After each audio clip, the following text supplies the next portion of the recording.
Во месец мај годинава имало доспеани побарувања за поврат на ДДВ од 2020 година, посочи денеска од Штип директорката на Управата за јавни приходи Елена Петрова. Тоа е причина поради која сега мора да се работи на заостанатите побарувања, а дополнително пристигнуваат и нови.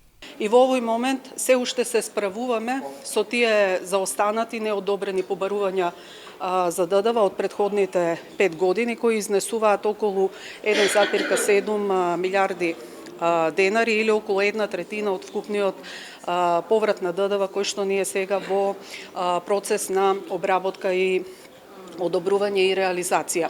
Значи паралелно со тој заостанат од претходната, да речем, раководна структура на УЈП заостанат неодобрен поврат на ДДВ, стигнуваат и новите ДДВ пријави на кои ние во УЈП заради, како што реков, суптилноста на ова прашање му даваме и еден поинаков пристап во процесот на одобрување.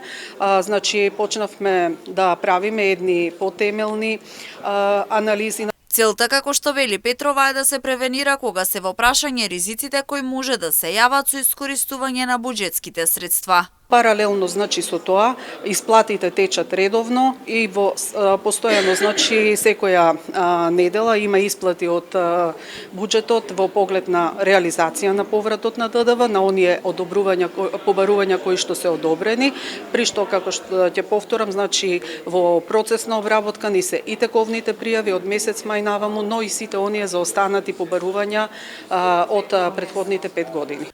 Подетални анализи за поврат на ДДВ веќе се организирани во Управата за јавни приходи. Направени се централизирани тела која прават проверката на побарувањата и се воспоставуваат процеси и критериуми кои даваат конзистентност во пристапите на сите даночни обврзници, посочи Петрова.